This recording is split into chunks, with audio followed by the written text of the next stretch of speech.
की या कालच्या अधिवेशनात जनसुरक्षा कायदा आणला गेला, सर्वांनी विरोध केला, आपण केलाच पाहिजे, तो लागू होऊ देता कामा नयेच.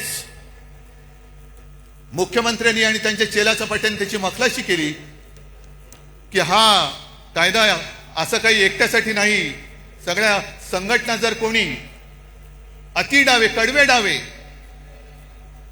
आम्ही कडवे डावे वगैरे ओळखत नाही, आम्ही देशद्रोही आणि देशप्रेमी दोनच जणांना ओळखतो. पण तुम्ही नुसतं आम्हाला तोंड देखल्या काहीतरी कारण सांगणार असाल तर उदाहरणासकट सांगतो की कसा गैरवापर होतोय. सोनम वांगचुक एक चांगला देशभक्त, सोनम वांगचुक या माणसाने अतिशय दुर्गम भागात लेह लडाख,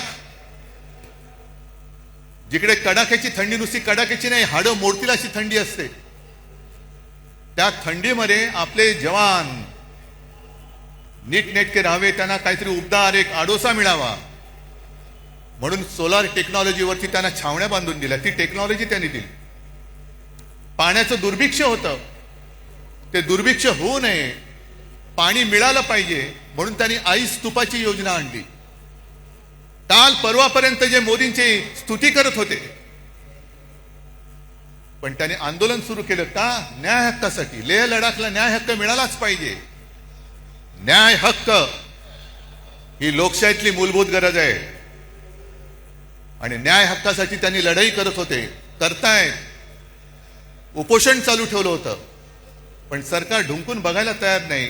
मग पेटले सगळे, काय त्याला आता जेनजी जसं नेपाळमध्ये पेटले, लेह लडाखमध्ये रस्त्यावरती आले आणि मोदी बाबांनी त्यांना सरळ उचलून रासुकाखाली आत टाकून दिलं. जा, 1 वर्षाचा बाहेरच पडणार नाही.